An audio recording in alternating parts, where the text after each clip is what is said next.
The high school gym buzzed with nervous energy, echoing with chatter, camera clicks, and the scraping of folding chairs across polished wood floors. Streamers in school colors, maroon and silver, fluttered from the rafters.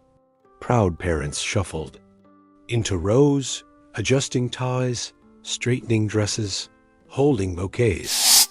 Balloons bounced gently in the air, bobbing over heads like festive satellites. In the third row, near the aisle, a man sat quietly in full dress uniform. His medals shimmered under the fluorescent lights, a silent testament to over 2 decades of service. Master Sergeant Elijah Brooks sat tall, his posture impeccable, his presence commanding. Yet there was a gentleness in his expression, a kind of stillness earned only through years of surviving storms. His dark brown eyes were fixed on the stage, where his son, Marcus, would soon cross into the next chapter of life. Elijah hadn't always been able to be there. Deployments had stolen birthdays, holidays, even the funeral of his own father. But not today. Not his son's graduation. Not this moment. Around him, families bustled with excitement. A woman behind him whispered to her daughter about the perfect photo angle. A toddler near the front squealed and was quickly hushed. No one seemed to notice Elijah, at least, not at first. Then came a shift in the air. 2 school employees, both wearing red volunteer vests, approached from the side of the gym. They moved with purpose, weaving through rows, their eyes locked on Elijah. He noticed them when they were still a few steps away. He had the instinct of a soldier, always alert, always scanning.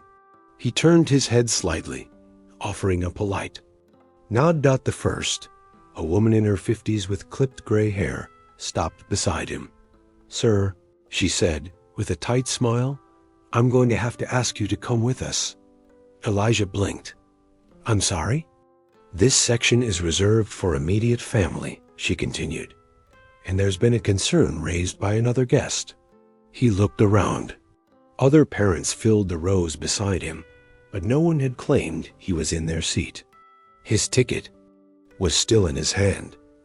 "I'm Marcus Brooks' father," Elijah said calmly. "He's graduating today. This is the seat I was assigned." The second employee, a man in his 30s, crossed his arms. "We understand, sir, but there's been a complaint. If you could just step outside with us, we can sort it out." Elijah could feel that slow, rising heat in his chest. He glanced toward the stage again. The students were beginning to file in. He couldn't leave. Not now. He stood, slowly, with the grace and discipline of a man who had stood before generals. "With respect," he said, his voice low but firm, "I have every right to be here. I have my ticket. My son expects me to be in this seat when he looks out from that stage." But they didn't back down. The woman leaned in slightly. "We're just asking for cooperation. There are protocols we have to follow." People nearby had begun to turn their heads. A few were already whispering. Elijah could feel their eyes, their assumptions. He wasn't being loud. He wasn't being aggressive. But to some, a tall black man in uniform refusing to stand when asked was reason enough to worry. He looked down at his trembling hands, not from fear, from anger. "Is it the uniform?" he asked quietly. "Or is it the skin I wear underneath it?" The employees exchanged a glance. Neither answered. Then, before Elijah could say anything more, a voice echoed from the entrance of the gym. "Master Sergeant Brooks." Heads turned. Conversation stopped. Even the announcer paused mid-sentence. A man in a crisp 4-star general's uniform strode down the center aisle, his presence parting the crowd like a wave. His face was stern, but his eyes held a fire that sent chills through the room. General Raymond Steele, one of the most decorated leaders in the armed forces, and Elijah's former commanding officer, walked up and stood between the employees. "And the sergeant, is there a problem here?" Steele asked, his tone like sharpened steel. The employees stammered, unsure how to respond. They hadn't noticed the general had arrived, hadn't even known he would be there. There seems to be some confusion, the woman offered nervously. We were just verifying seats. Steele turned to Elijah. This man, he said, his voice now raised, has given more to this country than most people in this room could ever comprehend. He has bled for it, sacrificed for it. And today, he came to watch his son graduate. The gym fell silent. Now, Steele continued, if anyone here has a problem with that, perhaps they'd like to explain it to me. No one spoke. The employees stepped back. Elijah slowly returned to his seat, trying to steady his breath, his pride bruised but unbroken. General Steele remained standing beside him, his posture straight, his gaze unwavering. Moments later, Marcus Brooks walked onto the stage, his eyes scanning the crowd until they locked with his father's. He smiled. Elijah smiled back. But the pain of what had just happened lingered, and what no one in that gym knew yet was that this incident, this quiet injustice, was only the beginning. Because the story would not end in silence, it would echo far beyond the gymnasium walls. And it would test loyalties, reveal secrets, and shake institutions to their core. The ceremony ended with cheers and a cascade of silver confetti raining down over the graduates. Proud parents swarmed the gym floor, hugs and camera flashes erupting everywhere. But Elijah stayed in his seat a moment longer, grounded by something.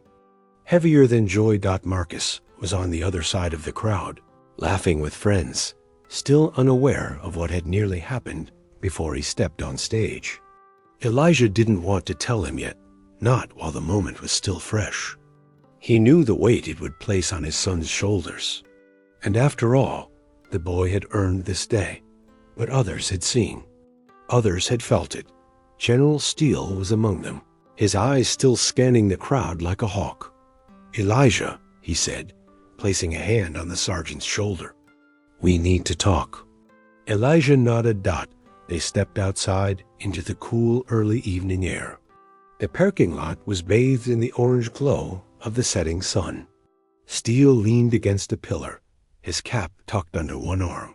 I shouldn't have let it go that far, Steele began. I should have stepped in sooner. I saw them approach you, but I didn't think. No, Elijah interrupted, shaking his head. You did exactly what you should have. Any earlier, and I might have looked like the problem. You know how fast perception turns. Steele exhaled through his nose. You're right. Elijah turned to him. But what I want to know is this. Why did they single me out? There were others in the same row. Other parents, other families. Why me? Steele hesitated, then reached into his coat pocket. He pulled out a folded piece of paper, an internal memo, marked confidential. Elijah scanned the top and saw the school district's logo. But as his eyes moved down, his stomach clenched. Complaint wasn't anonymous. It had been filed the day before. Graduation. By a member of the school board. Not just any member, Thomas Wexler. The name hit Elijah like a slap. Wexler? Elisha muttered. You mean the same man who tried to block the district's equity initiative last year? Steele nodded. He claimed that having a military officer in uniform at a public ceremony would be too intimidating to the students. He said it sent the wrong message, that it promoted aggression over education. Elijah closed his eyes, jaw tightening. That's not what this is about. This was never about the uniform. No, Steele agreed. It was about you. Elijah folded the memo and handed it back. Let me guess. Wexler didn't expect me to be friends with someone 4 stars deep. Steele gave a dry chuckle.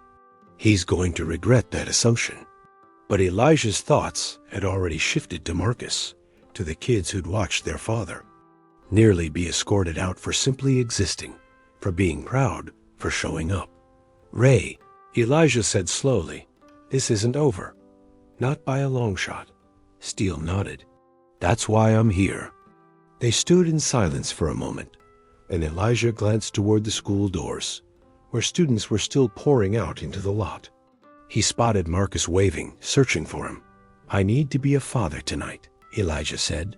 Then be one. Steele replied, but tomorrow we fight. The next day, Elijah sat at his kitchen table, uniform jacket hanging neatly on the back of his chair. On the table were two things, a half-empty coffee mug and the school district's policy manual, which he'd printed at 3 a.m. after tossing and turning in bed. He wasn't a lawyer, but he was a soldier. And soldiers read between lines. The manual had no rule against attending public events in uniform. In fact, it encouraged community representation. There was a clause about weapons on school grounds, standard protocol, but nothing banning military attire.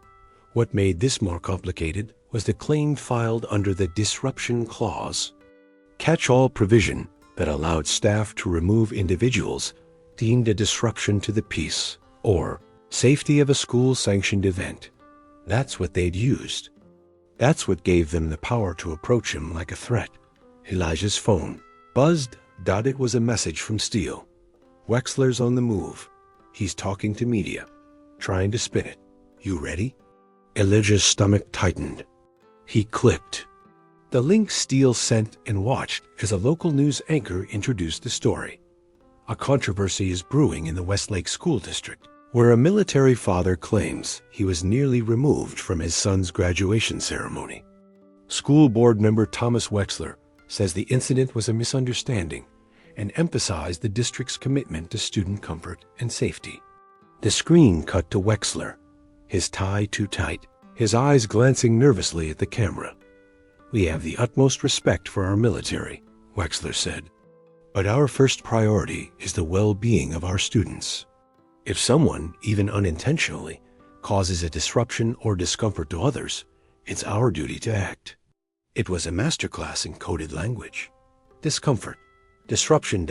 As if Elijah was a walking disturbance. But the video didn't end there, because the next clip showed Steele. I served with Master Sergeant Brooks for over a decade, the general said, his voice resolute. If anyone feels discomfort in the presence of a man like him, the problem isn't the man. It's the mirror they're looking into. Elijah watched the video twice. Then he picked up his phone and hit record. His voice was calm, but his eyes blazed. My name is Elijah Brooks. I'm a U.S. Army Master Sergeant. And last week, I sat in a seat I was assigned to, waiting to watch my son graduate. 2 employees asked me to leave, not because I was disruptive, not because I was armed, but because of who I am and how I look. He paused, his breath steady. This story is not just mine. It belongs to anyone who's ever been treated like an intruder in a space they had every right to be in. It belongs to every father who shows up and is told he's too much. He ended the video with a quiet nod, then posted it. Within an hour, it had 1,000 shares. By the next morning, it had gone viral. What do you think? Was Elijah treated fairly? Have you or someone you know ever been made to feel like you didn't belong, even when you were exactly where you were supposed to be? Tell us in the comments. Your voice matters more than ever. By Monday morning, Elijah Brooks's name was everywhere. Cable news anchors debated his video. Military veterans from all branches began reposting it with captions like, "He stood for us. Now we stand for him." Thousands of comments flooded. Social media, some outraged, others dismissive, a few vile. But the overwhelming majority had one message. We see you. We're with you. What Elijah hadn't expected, though, was how quickly the backlash would turn institutional. At 10:13 a.m., his commanding officer at Fort Garrison called him into the office. Colonel Weaver shut the door quietly. "Elijah," he said, motioning toward a chair. "Sit." Elijah sat down slowly, heart pounding. "We've received calls from the district and from D.C. the colonel began. "They're asking questions, wanting to know if you are representing the military in any official capacity at that graduation." Elijah blinked. "Sir, I attended as a father, not as a spokesman." "I know," Weaver replied. "But when your video went viral, the lines got blurry. You're in uniform, speaking out, criticizing a school board. You're technically within your rights, but politically ... it's messy." Elijah leaned forward, gripping the arms of his chair. "So what do you want me to do, sir? Apologize? Say I imagined it? Say I made a mistake by being there for my son?" Weaver sighed. "No one's saying that. But command wants you to dial it back. Let the media storm pass." Elijah stood. "With respect, Colonel, I won't dial back the truth, not when silence is what they expect from us." The colonel didn't answer immediately. Then, quietly, he said, "Just know the consequences, Brooks. You're poking at something bigger than just a school board." Later that day, Marcus came home from school with his backpack slung low and a troubled look in his eyes. "Dad," he sighed, dropping into a kitchen chair. "They made us watch a segment on the news in homeroom. How about you?" Elijah froze. "What did they say?" "That you're stirring up controversy. That it's causing division in the community. That you called the school racist." "I didn't," Elijah said firmly. "I told the truth." "I know," Marcus replied. "But now everyone's treating me like I'm the reason there's drama. Even my friends are acting weird. Like I should have just told you to blend in more." Elijah walked over and knelt beside his son. "You don't ever dim your light to make others comfortable, Marcus. Not for a second. Not even for a friend." Marcus nodded, but didn't look convinced. The pressure continued to build. On Tuesday, the school district issued a formal press release. "We regret that Mr. Brooks felt targeted during the graduation event. Our volunteers were simply following protocol to ensure a smooth and safe ceremony. The matter is being reviewed internally. Number, apology. No accountability." Elijah stared at the statement and shook his head. Then the emails started, some from strangers, offering support. Others from anonymous accounts. Slurs. Threats. One message simply read, "You're not welcome here anymore." He didn't show it to Marcus. By Wednesday, General Steele had had enough. He showed up at Elijah's house unannounced, storming in with a tablet under his arm. "I need you to see something," he said, laying it on the table. On screen was a hidden forum and internal chat used by district employees. It had been leaked by an anonymous teacher. In it, several staff members had joked about removing the uniformed guy before he starts saluting or making speeches.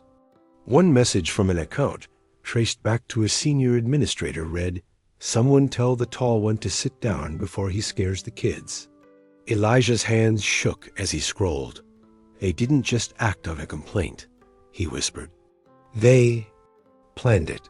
They didn't expect it to matter," Steele replied. "Didn't expect you to speak out.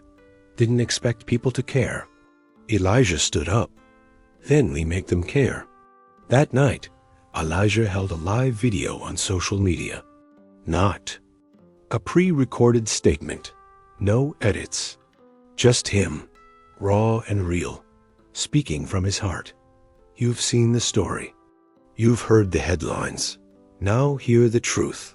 He laid it all out, the memo, the leaked chat logs, the call from his commanding officer. The tone was calm but unflinching. He didn't shout. He didn't plead. He told the truth like a man. With nothing left to prove. By the end of the stream, over 250,000 people had tuned in.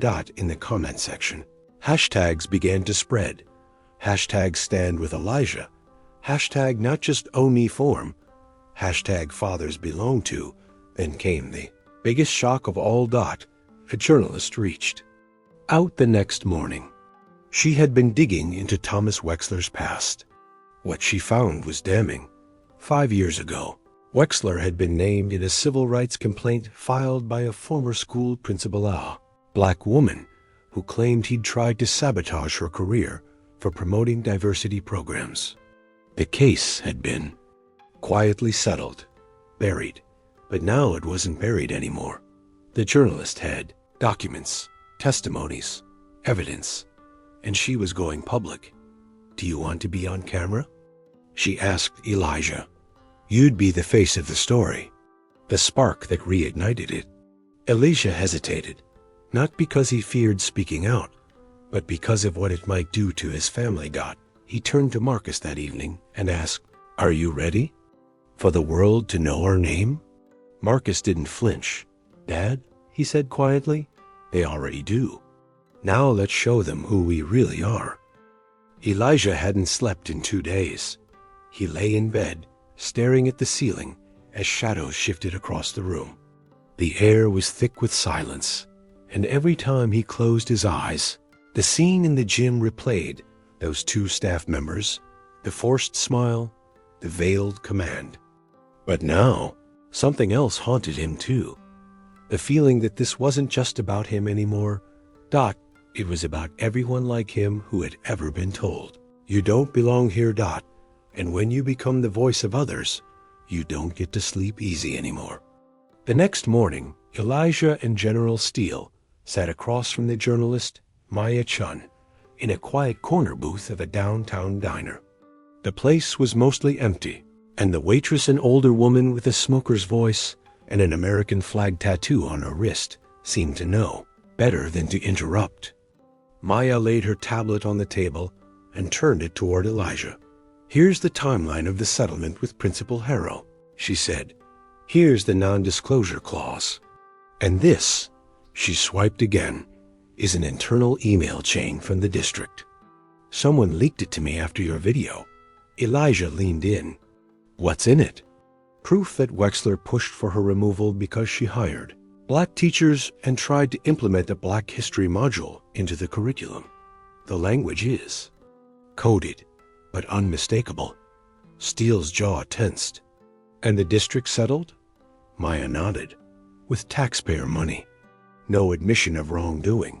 She disappeared quietly, took a job in another state." Elijah tapped the table. "We need to find her." "I already did," Maya replied, sliding a sticky note across the table. "A phone number and a name. She's agreed to talk. If you call." Principal Harrow's voice trembled slightly when she answered. "Elijah Brooks?" She asked. "I've heard a lot about you these past few days." "Likewise, ma'am," Elijah said respectfully. "I know you have every reason to want distance from all this, but the man who tried to erase you is trying to erase me too. And I believe we're not the only ones." She was quiet for a moment. Then, "You're right." And I'm tired of being quiet. An hour later, she emailed Maya an affidavit. 2 pages, signed, dated, and blistering in its honesty. Elijah read it twice. Wexler had waged war in silence, undermining, intimidating, weaponizing policy with surgical precision. And now, the truth was finally finding air. But the system fights back. Later that week, Elijah received a certified letter. Inside, a notice of disciplinary review from his military command. The official language accused him of violating conduct expectations while in uniform, citing media appearances that could be perceived as political engagement. He had 30 days to prepare a defense. Elijah felt like the wind had been knocked from him. He knew the military had rules. He respected them. But this wasn't justice. It was retaliation. Steele read the letter with clenched fists. "This isn't coming from your base," he said. "This came from above. Someone high up is trying to scare you quiet." Elijah looked down at the paper. "Then they don't know me." He made a decision that night. If they wanted to put him on trial, then the country would get front row seats. The next day, Elijah held a press conference. Not in a suit, not in dress blues, but in fatigues. "Let me be clear," he said into the microphone, flanked by veterans, teachers, parents, and yes, Principal Harrow. I am not engaging in politics. I am telling the truth. The truth about what it means to wear this uniform and be treated like a threat by your own countrymen. A truth about men like Thomas Wexler, who use policy to protect prejudice. The crowd erupted in applause. Live feeds streamed his words across the nation. And back in the school board office, Wexler was watching. He slammed his laptop shut. He was losing control, and he knew it. But something far more insidious was brewing. That night, Marcus was walking home from a friend's house when a black SUV slowly pulled alongside him. The windows were tinted. The street was quiet. A voice called out, "You, Marcus Brooks?" Marcus froze. The window rolled down just enough for him to see a man with sunglasses and a stone face. "You tell your father to shut his mouth before someone shuts it for him." The SUV sped off. Marcus ran the rest of the way home, lungs burning, heart pounding. He burst through the door, yelling for his father. Elijah held his son, trembling, rage and fear colliding inside him. The game had changed. This wasn't just media. This wasn't politics. This was war. The police were called. A report was filed. But no license plate had been visible. No cameras on that street. No evidence. Just a shadow in the dark and a message, delivered loud and clear. Back off. But if they thought threats would break Elijah, they didn't understand the man they were dealing with. He sat Marcus down that night. "I can't promise nothing bad will ever happen," he said softly. "But I can promise this. We don't run from the truth. We face it. Together." Marcus wiped his eyes. "Then let's do it." By the end of the week, the school board announced an emergency meeting to address recent community concerns. It would be open to the public. Wexler, under fire, had no choice but to agree. Elijah prepared his speech carefully. Steele reached out to former students, teachers, parents, all of whom had stories. Little injustices that had added up for years. And now, the dam was cracking. On the day of the meeting, the line stretched around the block.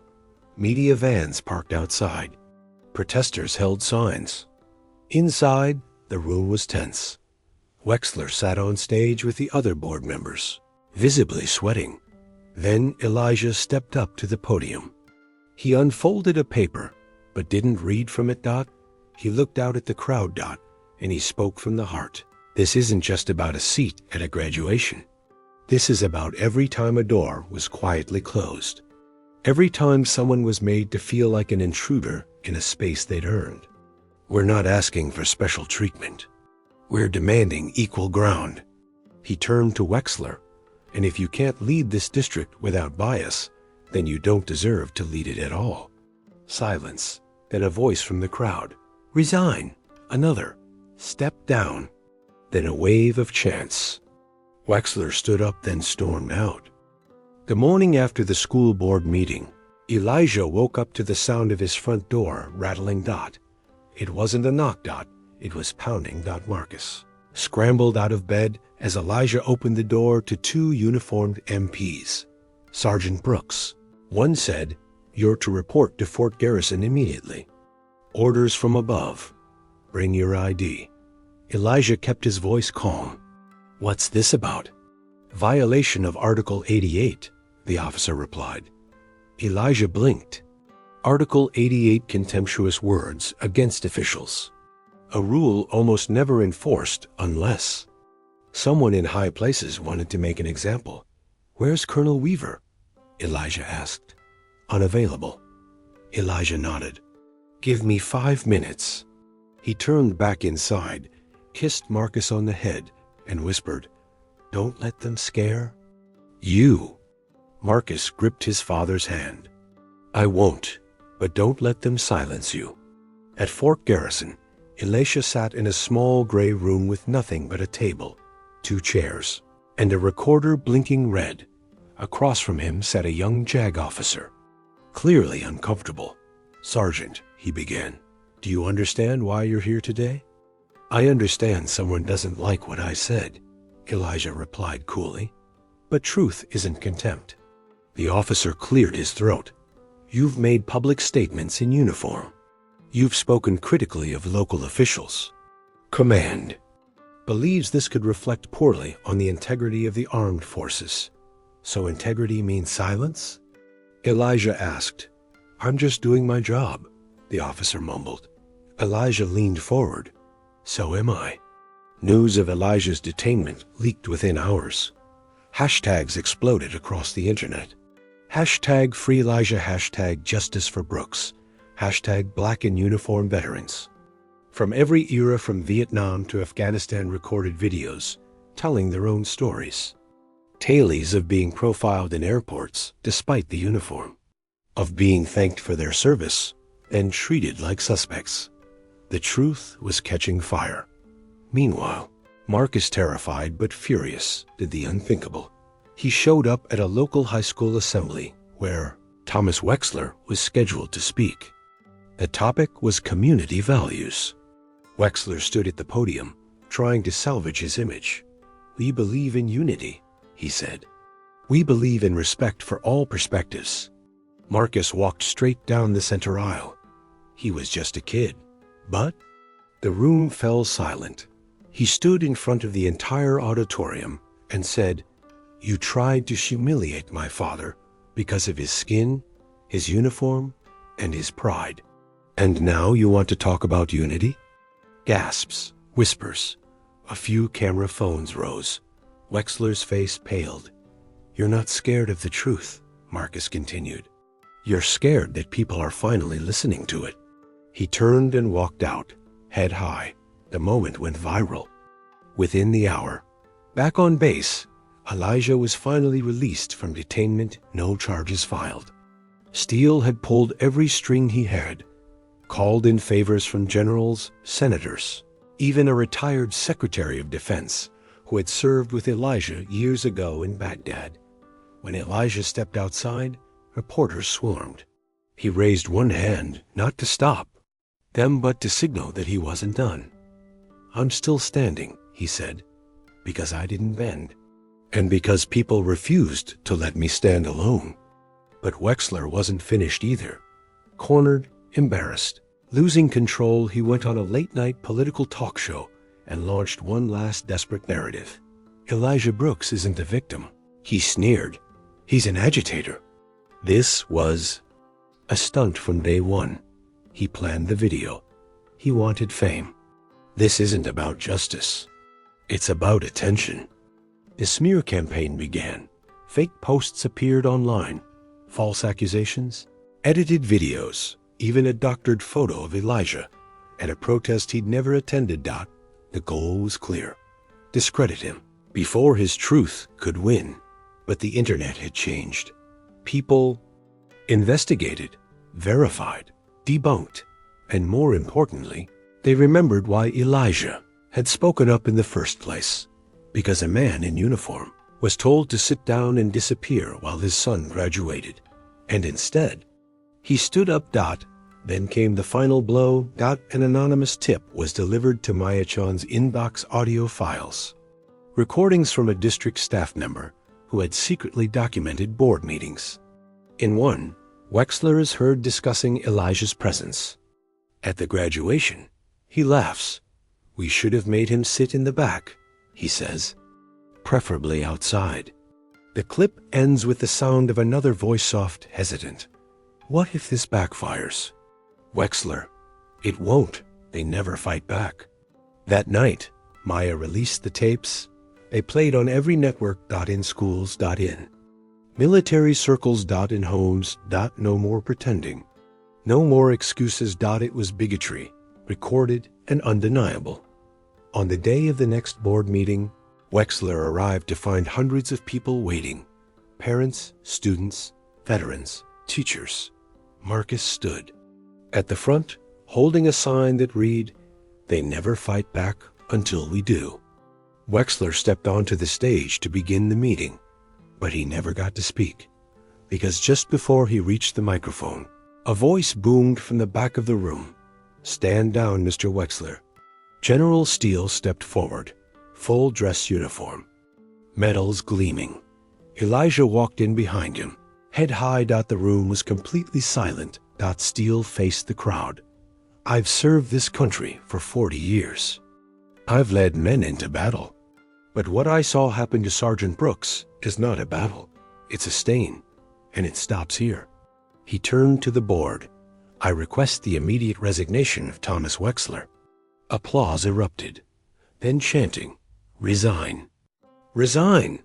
Wexler looked around. No more allies. No more defense. He walked out head down. The sun rose over the city like a promise of fragile, hopeful light after weeks of storm. Elijah stood outside the school, watching families pour in for the new semester. His uniform was crisp, medals pinned proudly, but it was his son's smile that truly shone. Marcus was a different boy, now stronger, louder, unafraid. Together, they had crossed a battlefield no one expected, the one inside their own community. The school board had replaced Wexler with someone new, a woman named Dr. Evelyn Carter, a history professor, a veteran herself, and someone known for her fierce commitment to equity. On her first day, she invited Elijah to speak at the faculty meeting. The room was filled with teachers, some skeptical, some hopeful. Elijah spoke not just about his story, but about the many silent ones, the students overlooked, the families unheard. "We don't just teach history," he said. "We live it. And if we don't face our past honestly, we're doomed to repeat it." The room erupted in questions, dialogue, and finally, respect. But healing is never linear. That evening, Elijah sat in his backyard, the weight of the past weeks pressing down. His phone buzzed. A message from an unknown number. "Meet me at the old armory. I have something you need to hear."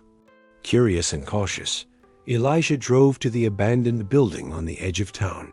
Inside, a lone figure waited, a retired sergeant named Raymond Hayes, a man Elijah had met years ago during basic training. Raymond handed him a worn leather satchel. "It's time you knew the full story," Raymond said. "About your father, about this town, and why things have been the way they were." Elijah opened the SATCHEL. Old letters, photographs, and a faded journal spilled out. His father's handwriting, bold, determined. Pages told a story Elijah had never heard. A story of sacrifice, of threats, of standing up against injustice. Decades before Elijah was born, his father had fought the same battles, carried the same burdens, and had paid a price silence tried to erase. Elijah felt tears sting his eyes, not just for his father, but for himself. He was part of a legacy larger than one graduation day. He was part of a movement. The next morning, Elijah posted a video, not just about his fight, but about the fight of generations. About fathers and sons, about community and courage, about silence and the power it holds when finally broken. The video went viral. Comments flooded in. Stories of pain, hope, and strength. People thanked Elijah for giving voice to what many feared to say. Among the messages, one stood out. A private message from General Steele. "You've done more than stand tall. You've raised the flag for all of us. Now it's time to rest. But never stop speaking your truth." Elijah smiled, feeling the weight lift. He looked at Marcus. "Ready for your next graduation?" he asked. Marcus grinned. "Let's make sure. No one ever asks me to leave it." The story closes on a powerful note. Change is possible, but only when we find the courage to stand together. And sometimes, the loudest silence speaks louder than words ever could. Thank you for following Elijah's journey. If this story moved you, share your thoughts below. What would you have done in his place? Let's keep this conversation alive.